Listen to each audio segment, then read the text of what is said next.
दीप जला करके धमदेशना की आज फतेहपुर में शुरुआत की गई। ये देख सकते हैं मास्टर अनिल जी, वो भी दम का दीपक जला रहे हैं। पूर्व बैंक मैनेजर वेद भुक्कल जी, वो भी दम का दीपक जलाकर अपनी जो है प्रोग्राम में भागीदारी कर रहे हैं। फतेहपुर में पहुंचे हैं धमभूमि की टीम की तरफ से और सभी लोगों ने उनका शानदार हार्दिक स्वागत किया।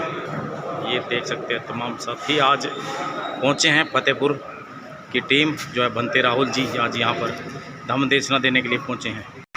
आज फतेहपुर में धमभूमि के संस्थापक आदरणीय बनते करुणसिर राहुल जी और साथ में बनते आस जी पहुंचे हैं और अभी उपासकों को धमदेशना देने का काम करेंगे।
संघं शरणं गच्छामि।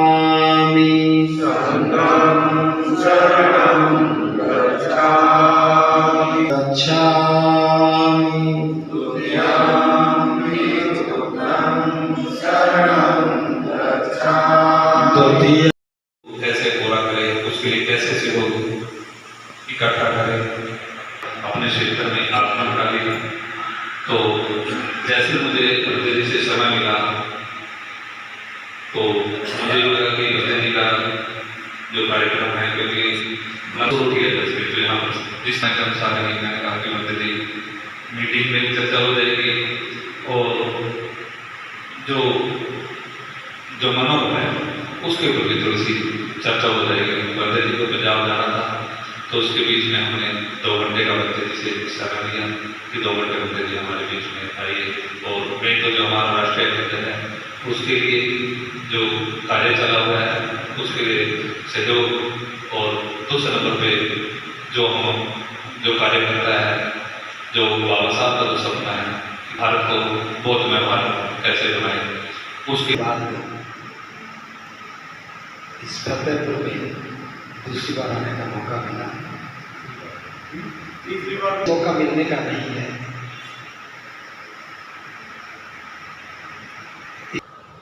जिन्होंने उनके हर हुक्म को मान लिया,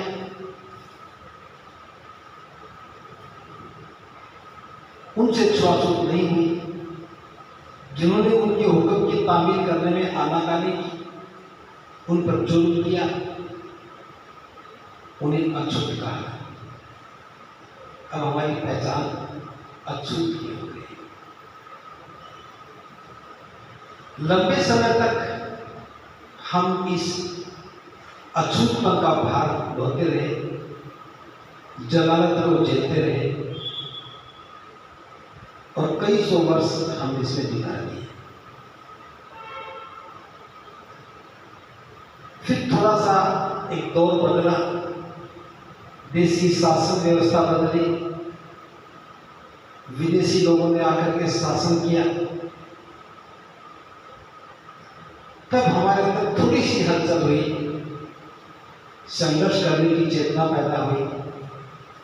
उसी दौर में ज्योतिबा जैसे महापुरुष पैदा हुए। उसी दौर में रविदास और कबीर साहब जैसे संत पैदा हुए। उन्होंने लोगों को जगाना शुरू किया। मुगलों के भारत में आगमन से जो देश के दबे कुचले लोग थे, को सहारा तो नहीं मिला, लेकिन आवाज बुलंद करने का मौका मिला। आप लोग रविदास जी को सुनते हैं तो उनकी वाणी को देखते हैं। रविदास सुख वसंत को बस दो ही ठाव, एक सवराज माही दूजा मरकट का। ऐ मेरे भाइयों, सुख से बसने के तो दो ही ठिकाने हैं, या तो अपना राज हो या शमशान घाट हो। ये एक चेतना की एक नई शुरुआत थी। रविदास सुख बसंत को बस दो ही ठाव, सुख से बसना तो दो ही ठाव है, दो ही ठिकाने हैं, एक सवराज माही दूजा मरकट का। पता लगा कि बिना शासन के सुख नहीं आ सकता। ऐसा चावबाजों ने मेरे सबर को छोट पर सब बसे भाई रविदास कहा। इसे भी आगे चल गए। बेगमपुरा शहर को नाम, जो बेगमपुरा की परिसंकल्पना है, आप उसे गीत मानते हैं। उस समय की अपनी अभिव्यक्ति की भाषा है। बेगमपुरा एक ऐसा नगर, एक ऐसी व्यवस्था, शासन व्यवस्था जहां समानता हो, बंधुता हो, भाईचारा हो, किसी को कोई दुख ना हो, गम ना हो। जब हम बिना दुख के समाज की बात करते हैं तब हमें बुद्ध ही याद आते हैं। पूरे विश्व में दुख मुक्ति और सुख प्राप्ति का अगर किसी ने रास्ता तैयार किया तो बुद्ध थे। और बेगमपुरा शहर की जो परिसंकल्पना है वो दुख मुक्ति और सुख प्राप्ति का धम्म का साम्राज्य है। ज्योतिबा फुले ने अविद्या को खत्म करने के लिए विद्या का प्रचार किया। आपने सूत्र सुना होगा ना, विद्या बिन मति गई, मति बिन नीति गई, नीति बिन गति गई, गति बिन धन गया, बिना धन के शूद्र दास हुआ। इतना बड़ा अनर्थ केवल अविद्या से हुआ। आप शब्दों को पकड़िए, इतना बड़ा अनर्थ किससे हुआ? अविद्या से। अविद्या को खत्म करना है तो विद्या का प्रवेश होना चाहिए, ज्ञान का प्रवेश होना चाहिए। और बुद्ध के अष्टांगिक मार्ग में सम्यक दृष्टि जो शब्द है वो अविद्या का नाश ही है। सम्यक दृष्टि क्या है? जब अविद्या का नाश हो जाए, अज्ञानता का नाश हो जाए, अज्ञानता का नाश ही सम्यक दृष्टि है। तो रविदास जी ने कहां से शुरू किया? ज्योतिबा फुले ने अविद्या से खत्म करने के लिए विद्या आनी चाहिए। और ये बात होते होते जब बाबा साहब तक आई तो बाबा साहब ने भी ज्ञान को ही प्राथमिकता दी। जो बुद्ध ने अष्टांगिक मार्ग का जो पहला मार्ग था प्रज्ञा, जिसमें अविद्या का नाश था, उसी बात को बाबा साहब ने आगे बढ़ाया, उसी बात को ज्योतिबा फुले ने आगे बढ़ाया और उसी बात को गुरु रविदास जी ने आगे बढ़ाया। जहां अंधविश्वास है वहां सत्य परखना ही, रविदास सत्य सो ही जान ही, जो अनुभव हो मन नहीं। एक एक शब्द एक श्रृंखलाबद्ध है जो बुद्ध बोल रहे हैं और रविदास जी कह रहे हैं, जो रविदास जी बोल रहे हैं वो बाबा साहब कर रहे हैं। और सबका उद्देश्य क्या था? जीवन दुखों से मुक्त हो जाए, जीवन में सुख आ जाए, जीवन सुंदर हो जाए।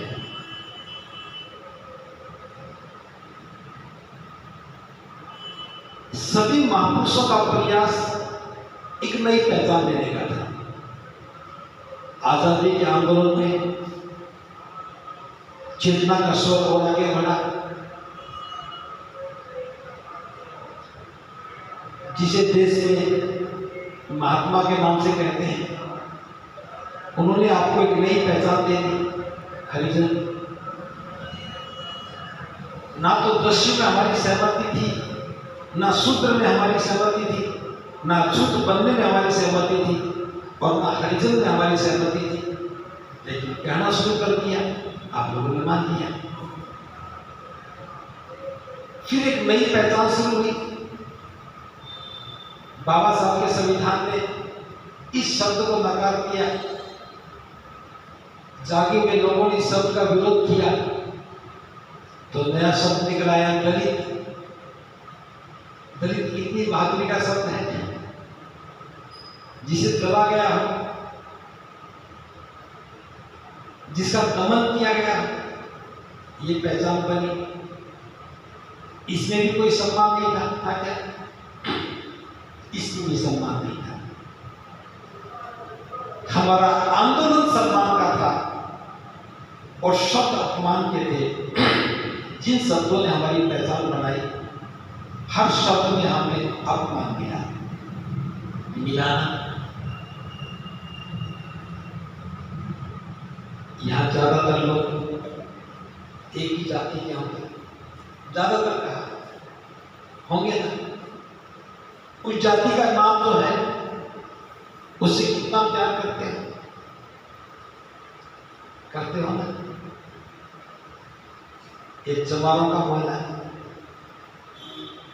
ये चमारों का मंदिर, ये वाल्मीकियों का मंदिर। अब जिस पहचान से आप गर्व कर रहे हो, क्या उस पहचान में सम्मान है क्या? नहीं है। यही तो बुद्ध बता रहे थे, यही ज्योतिबा फुले बता रहे थे, यही गुरु रविदास जी बता के गए। जात जात में जात है, झूठ के उनको बात। रविदास मनुष्य जुड़ न सके जब तक जात को जात। जात पात के फेर में उलझ रहे सब लोग। रविदास मानुष का को खाते, जात पात का रोग। इंसानियत को खाने वाला अगर कोई रोग है तो जात पात का रोग है। इस रोग को खत्म करने का इलाज बाबा साहब ढूंढ रहे थे, और ढूंढते ढूंढते बाबा साहब कहां पहुंचे? बाबा साहब पहुंचे बुद्ध के पास। कि जो बुद्ध का धर्म है, इसकी बहुत सारी खूबसूरती है। इसकी दो सबसे महत्वपूर्ण बात है। पहली बात तो ये, इसमें बुद्ध के धर्म में, बुद्ध के मार्ग में आत्मा और परमात्मा का कोई स्थान नहीं। किसका? आत्मा और परमात्मा। बुद्ध ने ना आत्मा को स्वीकार किया और ना परमात्मा को स्वीकार किया। हमारी समस्या यही है कि हम आत्मा और परमात्मा के सहारे जिंदगी भर अपमान को स्वीकार करते हैं। बाबा साहब ने जब दीक्षा ली, उसके बाद जो संबोधन किया, उसमें बाबा साहब कहते हैं कि मैं इस धर्म को इसलिए पसंद करता हूं कि इसमें आत्मा और ईश्वर के लिए कोई स्थान नहीं है। दूसरी बात, इसकी खूबसूरती ये है, इसमें समानता है। किसी भी बौद्ध अनुयायी में कोई जाति नहीं होती। जो गुरु रविदास जी कहते हैं ना, जात पात के फेर में उलझ रहे सब लोग, रविदास मानुषता को खाते जात पात का लोग। जात जात में जात है, जू केवल को पात। जैसे केले के पत्ते पर पत्ता दिखता है, ऐसे जाति पर जाति दिखती है। रविदास मानुष जुड़ न सके जब तक जात पूजा। रविदास जी जात को पूजा कह रहे हैं, रोग कह रहे हैं, लेकिन बुद्ध ने पहले ही बता दिया कि मेरे धर्म में सभी लोग समान हैं, कोई छोटा बड़ा नहीं, महिला और पुरुष में कोई भेद नहीं, कोई छोटा बड़ा नहीं, कोई भेदभाव नहीं। और इससे भी आगे चलकर बुद्ध कहते कि मेरे धर्म में बंधुता है, बंधुता, भाईचारा है। ऐसा नहीं कि भेदभाव नहीं है, बल्कि भाईचारा है। भाईचारा क्या होता है? जैसे हम दुख सुख में साथ बैठते हैं, अपनी समस्याओं के समाधान करते हैं, सुख में खुशियां बांटते हैं और दुख में दुख से भाग निकलने का रास्ता तलाशते हैं। जिस समाज में भाईचारा होता है वो समाज मजबूत और ताकतवर होता है। और हमारी मजबूती कितनी है? अगर चमार इकट्ठे बैठ गए तो वाल्मीकि क्यों बैठेंगे? वो अपनी मजबूती करेंगे, चमार अपनी करेंगे, धान अपनी करेगा, कुमार अपनी करेगा, लोहार अपनी करेगा। और छोटे छोटे टुकड़ों में मजबूत होकर के हम मजबूत नहीं बन पाते हैं। महापुरुषों ने जो कहा वो हमारी समझ में कभी नहीं आया। करना क्या था? भेदभाव खत्म करना था। करना क्या था? जाति को खत्म करना था। हम केले के पत्ते की नहीं लिखते, कौन पत्ता अंदर है, कौन बाहर है, कौन पतला है, कौन मोटा है। हम जाति के रोग को खत्म करेंगे। बाबा साहब को ये खूबसूरती लगी बुद्ध के धर्म में कि यहाँ भाईचारा है। और इससे भी आगे बढ़ करके इसमें करुणा है। करुणा नाम सुना है? करुणा का मतलब है जब कोई इंसान दुखी हो, पीड़ित हो, तो उसकी सहायता करो, दुखी लोगों की सेवा करो। ये भाव जब मन में रहता है तो इससे भाईचारा भी बढ़ता है और सुरक्षा भी बढ़ती है। बुद्ध कहते हैं कि मेरे धर्म में करुणा है। और आगे चल करके इसमें स्वतंत्रता है। बौद्ध अनुयायी किसी को गुलाम नहीं बनाता,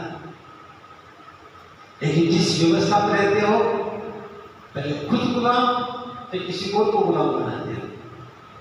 पुरुषों में भाव है, महिलाएं तो गुलाम होती है ना?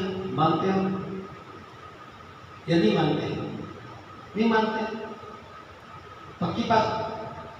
तो सवाल पूछ लो।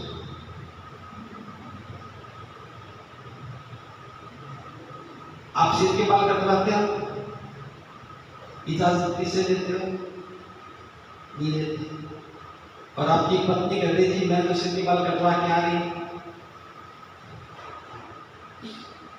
अनुमति दोगे नहीं दोगे? और बिना पूछे कटवा के आ जाए क्या करोगे? मुर्दे भी जाग जाएंगे, सारे मोहल्ले में हलचल हो जाएगी, महिलाओं में तो मातम पसर जाएगा। देख उसने बाहर कटवा लिया, बाद इसको पुष्टनी जागी खड़ी खाई। ये मानसिकता है कि महिला मेरे पूछे बिना बात में कटवाती नहीं है। इसे बता रहा हूं, मैं बिना कटवाए चिंतित हो गए होंगे। बुद्ध के धर्म में स्वतंत्रता है और इससे आगे इसमें न्याय है, किसी का अन्याय नहीं। अभिनय 5 बातों में हमारा पूरा जीवन समाहित हो जाता है। हमें यही तो चाहिए था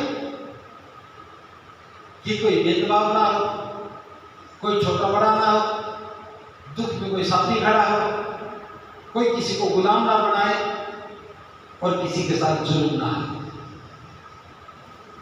ये बात है। इससे अलग और क्या बात बताइए? हमें बराबरी चाहिए थी, हमें भाईचारा चाहिए था, हमें दुख सुख में साथ चाहिए था, हमें स्वतंत्रता चाहिए थी और हमें न्याय चाहिए था। बुद्ध ने नहीं कहा कि ऊपर ईश्वर बैठा है वो न्याय देगा, ये भी नहीं कहा कि मैं न्याय दूंगा। बुद्ध ने कहा जो एक कुशल कर्म करता है वो दुख भोगेगा, उसको सजा मिलेगी। सजा मिलेगी, कौन देगा? इसी जीवन काल में मिलेगी, मरने की बात नहीं कि ऊपर कोई बैठा है वो लिखता रहता है, मरने के बाद सजा मिलेगी। बुद्ध का धर्म बहुत स्पष्ट है, इसलिए बाबा साहब ने हमें बुद्ध की शरण में जाने के लिए कहा। अगर बुद्ध की शरण में जाते तो क्या होता? हम बौद्ध होते हैं। बौद्ध होते तो छोटे बड़े नहीं होते, बौद्ध होते तो जाति नहीं होती, और जाति नहीं होती तो भेदभाव नहीं होता, फिर हमारी पहचान क्या बनती? अमुक व्यक्ति बौद्ध है, कहते हैं कहां जा रहे हो? यहां एक बौद्धों का मोहल्ला है। हम ना तो अपने महापुरुषों की बात को समझते हैं और ना स्वीकार करते हैं। गुरु रविदास ने गुलामी की बेड़ियां काटने के लिए कहा, पराधीनता पाप है जान ले उरे मीत, रविदास दास पराधीनता से कौन करे प्रीत। ऐ मेरे भाई, गुलामी की बेड़ियों को काट लो। गुलाम से कोई प्रीत नहीं कर पाएगा। और हमने और बेड़ियां बांध ली। बाबा साहब ने जाति खत्म करने के लिए कहा, गुरु रविदास ने जाति को रोग कहा, ज्योतिबा फुले ने सत्य सुंदर समाज बना करके जाति परत विश्वास से बाहर निकलने के लिए कहा। गुरु रविदास ने पराधीन जहां अंधविश्वास है वहां सत्य पर नहीं, अंधविश्वास से बाहर निकलने के लिए कहा और एक बेगमपुरा शहर बनाने के लिए कहा। बाबा साहब की वही बौद्ध में भारत की बड़ी संकल्पना है। जो गुरु रविदास जी ने बेगमपुरा शब्द कहा है, उसे ही बाबा साहब ने बौद्ध में भारत कहा है, और वही बुद्ध का नाम है। रास्ता तो वही जाना था, लेकिन हम तो सड़क पर लगे हुए पत्थर को पकड़ के बैठ गए। आपको दिल्ली जाना है और करनाल के रास्ते में थोड़ा दूर चलो और लिखा हो दिल्ली 150 किलोमीटर, वहीं पकड़ के बैठ जाओ। आगे दिल्ली देखो 150 किलोमीटर, सारी पीढ़ी खप जाएगी, दिल्ली 150 किलोमीटर है।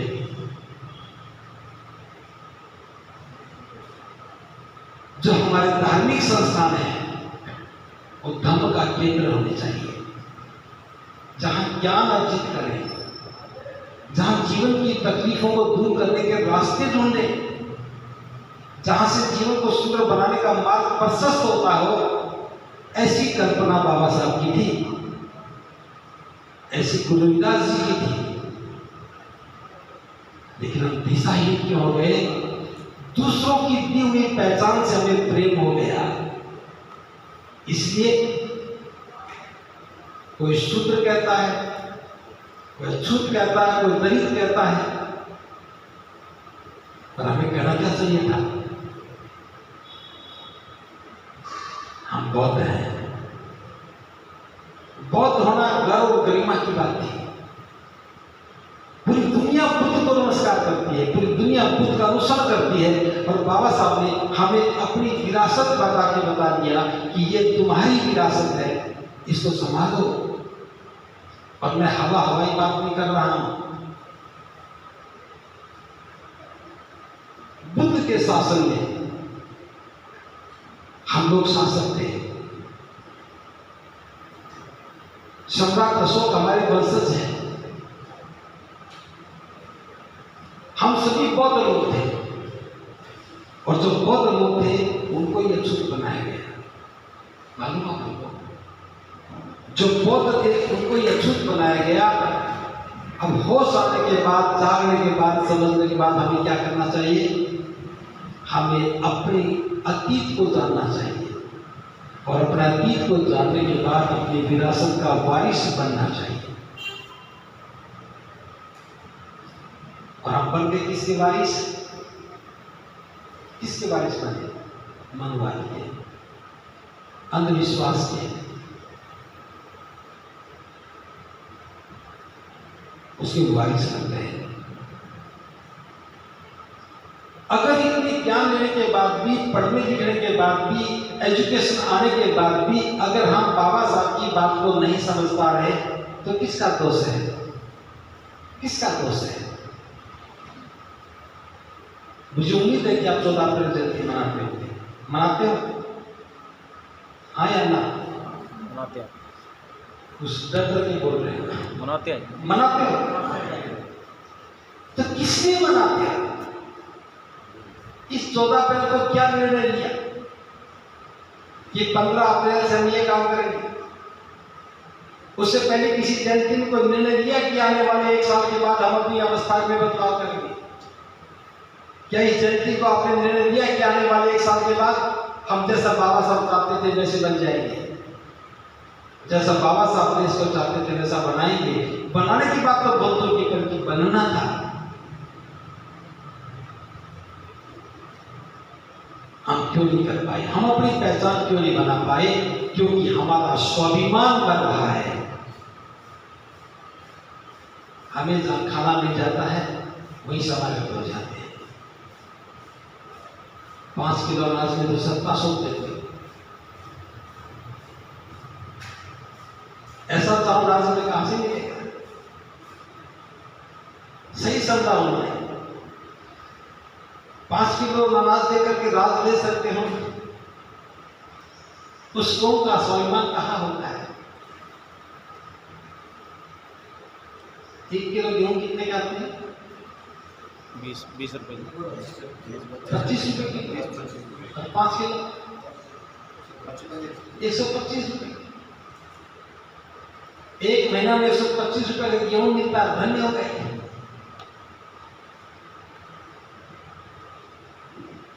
घर में 5 आदमी है तो 600 का गेहूं मिला। 600 रुपए में धन्य हो गए। स्वाभिमान जगाना था हमें। महापुरुषों का आंदोलन स्वाभिमान का था और आज सारा देश शांत हो गया। मान भी गया, स्वाभिमान भी गया, सम्मान भी गया। बस ये बिल्डिंग बची है, ये इमारतें बची हैं। और किसी भी इमारत की उम्र 100 साल नहीं है, 20-30 साल ही होती है, फिर खत्म हो जाती है। मैं तो आपसे बात कर रहा हूं, सब इतना है। मेरी बात मानो या ना मानो, कोई महत्वपूर्ण बात नहीं, लेकिन जिस पर विश्वास करते हो उसकी बात को मान लो। अगर बाबा साहब पर विश्वास करते हो तो बाबा साहब की बात को मानो। गुरु रविदास जी पर विश्वास करते हो तो उनकी बात को मानो। ज्योतिबा फुले पर करते हो उनकी बात को मानो। और बुद्ध की बात को करते हो बुद्ध की बात को मानो। आप किसी की भी बात को मानोगे, मंजिल वही मिलेगी, याद कर लेना। ज्योतिबा फुले के रास्ते पर चलोगे तो भी वही मंजिल मिलेगी। गुरु रविदास जी के बताए रास्ते पर चलोगे तो भी वही मंजिल मिलेगी। बस ध्यान रखना, रूप मत बदल देना। यहां तो पता नहीं है यहाँ के लोग कैसे हैं। अगर आगे चला जाता तो कहते बंदे जी सिर पर कपड़ा बांध किया, कहते ना। रविदास जी ने हमारा स्वरूप बदलने के लिए कहा और आप किसी और के किस्मत को बदलते हैं। हमें समझना चाहिए महापुरुषों का विचार क्या है।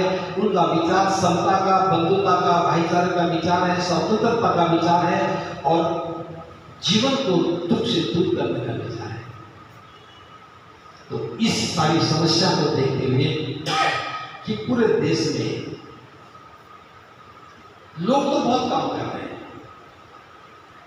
कोई बाबा साहब के नाम पर, कोई गुरु रविदास जी के नाम पर, कोई ज्योतिबा फुले के नाम पर, बहुत सारे रास्ते करेंगे। मैं ये भी नहीं कहता गलत है, सभी लोग अपनी समझ से सही काम कर रहे हैं। लेकिन बस इतना तो सोचना पड़ेगा कि आपकी मंजिल क्या है।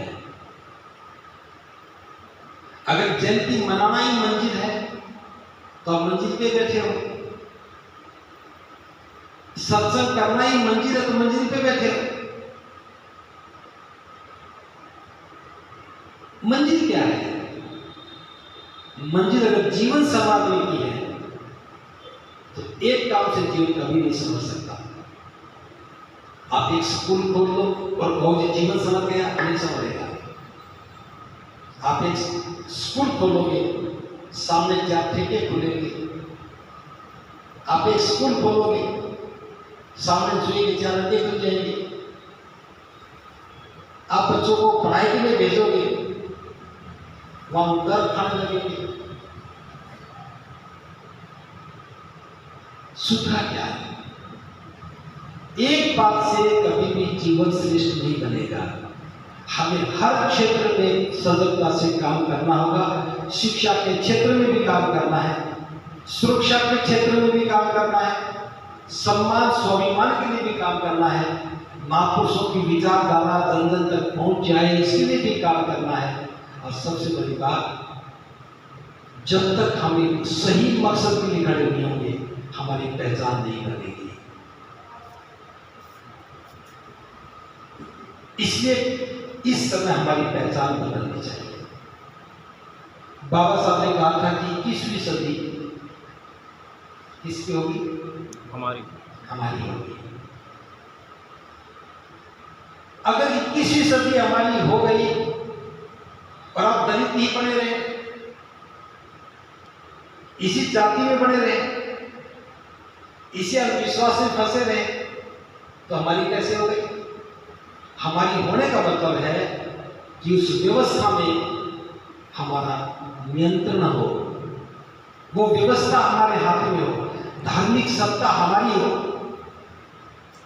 सामाजिक सत्ता हमारी हो, कारोबार हमारे हाथ में हो, शासन व्यवस्था हमारे हाथ में हो। ये चारों सत्ताएं जब हमारे हाथ में होती हैं, सामाजिक सत्ता, राज सत्ता, आर्थिक सत्ता और धर्म की सत्ता, तब आप कह सकते हैं कि 21वीं सदी हमारी है। तो मैं किसी बात के लिए आज आया हूं कि अपना लक्ष्य तय करो। हमारा लक्ष्य क्या था? जीवन को श्रेष्ठ बनाना हमारा लक्ष्य था। हमारा लक्ष्य स्वाभिमान से जीना था। हमारा लक्ष्य एक नई पहचान बनानी थी। वो पहचान जो बाबा साहब ने बनाने की कही, हम बौद्ध हैं, हमें सम्मान से कहना था हम बौद्ध हैं, जाति से मुक्त हैं और बौद्ध हमारा समाज है। आपके मन में जो भाव उत्पन्न हो रहा होगा कि बौद्ध होने से क्या होगा, जातियों का क्या होगा, क्या बौद्ध बनने के बाद जाति खत्म हो जाएगी? इसका समाधान बाबा साहब बता के गए हैं। बाबा साहब कहते हैं कि जैसे बड़े बड़े ऊंचे ऊंचे पहाड़ों से नाले निकलते हैं, जहाँ बर्फ पड़ती है। आप कभी जम्मू गए हो, हिमाचल में गए हो, वहाँ बर्फ पड़ती है, तो उन बर्फ के पहाड़ों में से छोटे छोटे नाले निकलते हैं पानी के। वे नाले मिलते तो बड़े नाले बन जाते हैं, और जब बड़े बड़े नाले मिलते हैं तो नदी बनती है। जहां से नदी बनती वहां उसका नाम शुरू हो जाता है।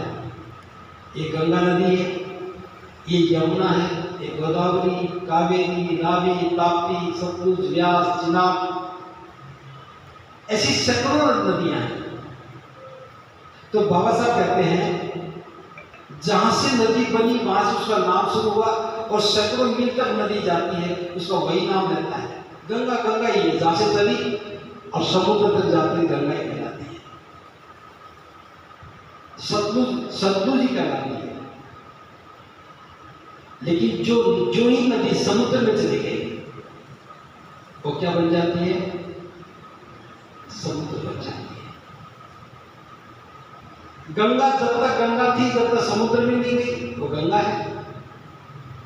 कावेरी जब तक कावेरी, जब तक समुद्र में नहीं गई, समुद्र में जाते समुद्र बन गई। ये सतलुज पंजाब की नदियां समुद्र में जाते समुद्र बन गई। बाबा साहब कहते हैं कि सैकड़ों नदियां समुद्र में समाहित हो जाती हैं। क्या कोई व्यक्ति समुद्र के पानी में से एक बाल्टी पानी निकाल के बता सकता है कि इस पानी में गंगा का कौन सा है, नर्मदा का कौन सा है, सतलुज का कौन सा है, ब्यास का कौन सा, बता सकता है? सारी की सारी नदियां समुद्र में आती हैं और समुद्र में आने के बाद पहचान खत्म हो जाती है। कोई भी नदी हो समुद्र में आती समुद्र बन जाती है। ऐसे ही हमारा बौद्ध धर्म है। कोई व्यक्ति किसी भी जाति का है, किसी भी गोत्र का है, किसी भी रंग रूप का है, किसी भी क्षेत्र का है, जब वो बुद्ध की शरण ग्रहण करता है तो बौद्ध हो जाता है। अब उसकी कोई और पहचान नहीं बनती। क्या पहचान है?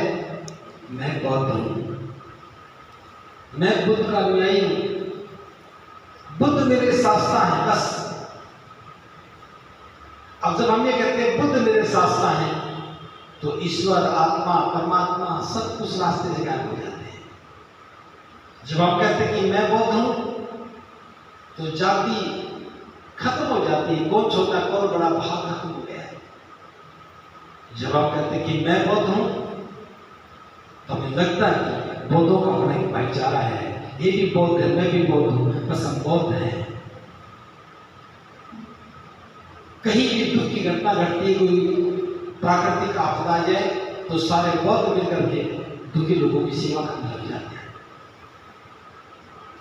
हम क्या करते हैं? हम क्या करते हैं? अगर कैथल में बाढ़ आ जाए तो पुंडरी के लोग तो खड़े देखेंगे, ज्यादा मोबाइल में देख देखो बाढ़ आ गई, बाढ़ आ गई, काम कोई नहीं करेगा।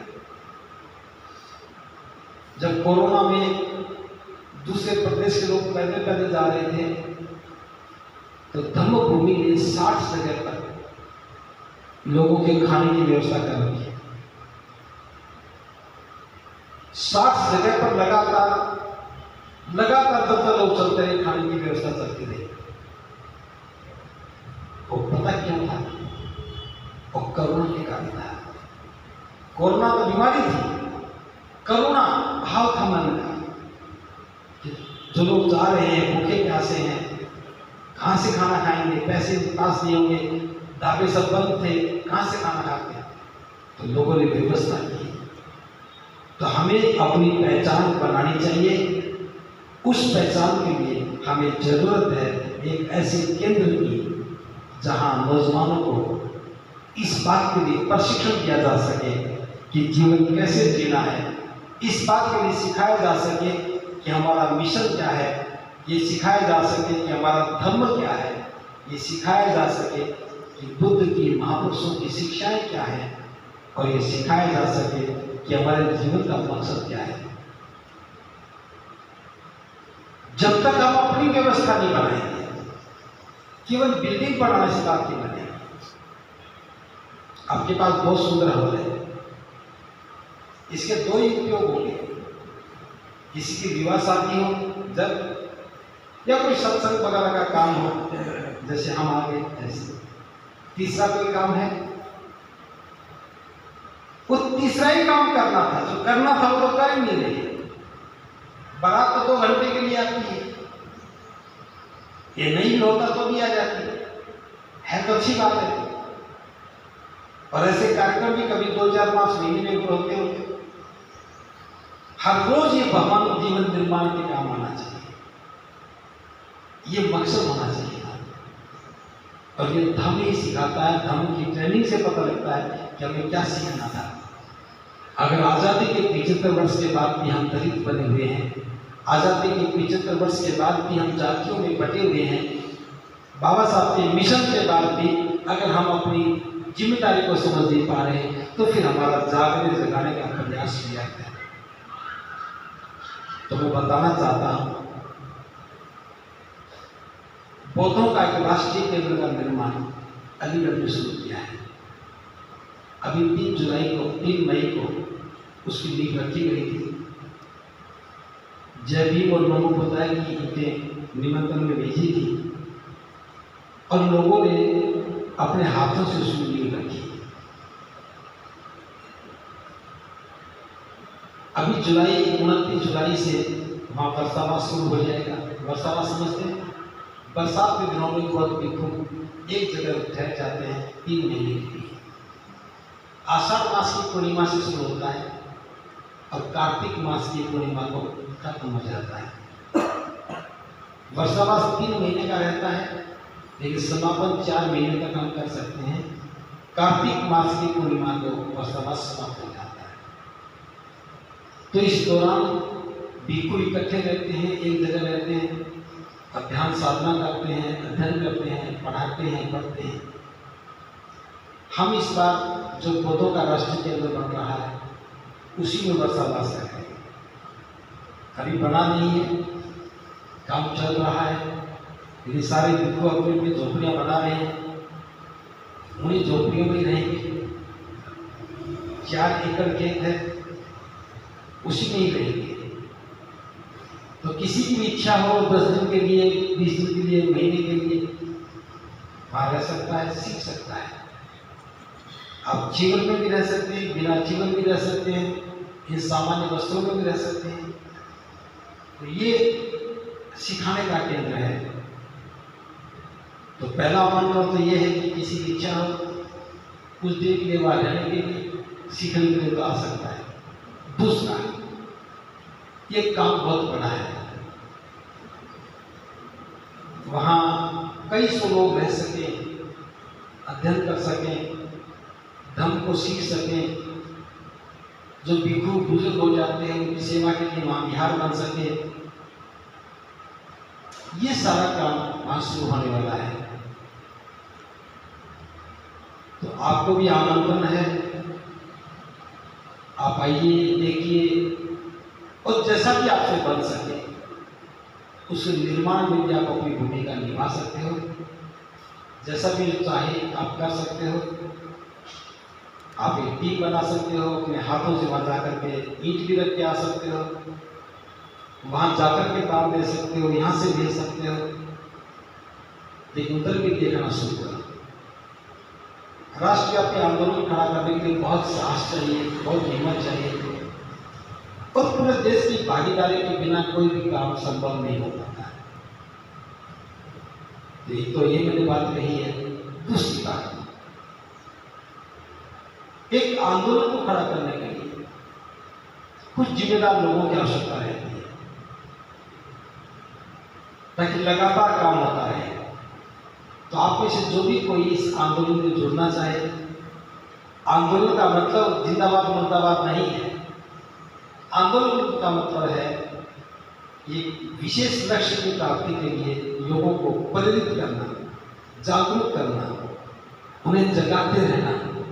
आंदोलित करना मतलब उन्हें क्रियाशील करना। हमारा काम है समाज को आंदोलित करें, समाज को गतिशील करें, क्रियाशील करें। और वो जब होगा जब हम प्रशिक्षण के दौर से गुजरेंगे और कुछ सीखेंगे, पढ़ेंगे, पढ़ाएंगे, लोगों को सिखाएंगे, तब हमारा काम पूरा होगा। तो बहुत सारी बात मैं करते हुए बस आपसे इतना कहना चाहूँगा कि जो आप कर रहे हो उसे करते रहो। आप भवन बना रहे हो, बनाते रहो, जयंती मनाते हो, मनाते रहो, आपने लाइब्रेरी खोली है तो उसे चलाते रहो, स्कूल बनाया है तो पढ़ाते रहो। लेकिन जो राष्ट्रव्यापी आंदोलन है उसमें भी आपकी भागीदारी बड़ी रहनी चाहिए, ताकि हम अपनी पहचान बदल सके। कोई हमें लांछन न लगाए, कोई हमें अपनी मन मर्जी से नया नाम ना दे। इसलिए इस बार पहले हमारा नाम कोई और देता था, इस बार हम अपनी पहचान का नाम खुद देंगे। और क्या होगा, कोई पूछेगा कि कौन हो, तो हम कहेंगे हम कौन है। कोई उनसे भी पूछेगा कि ये कौन है, तो क्या कहेंगे, कौन है। तो अभी तक ये नाम वो देते रहे थे, और अब नाम हम देंगे, और वो नाम दे दिया है, हम बौद्ध हैं। हम बौद्ध हैं, बौद्ध हमारा समाज है, और हम जाति से मुक्त हैं। बस ध्यान में रखना, हमारी पहचान जब ही बढ़ेगी जब हम जाति से मुक्त होंगे, वरना तो लोग हमें जाति में ही देखेंगे तो कोई अर्थ नहीं निकलेगा। तो मैं अपनी बात को विराम देता हूँ। किसी के मन में कुछ भाव हो, पूछने की बात है तो पूछ सकते हैं। धन्यवाद।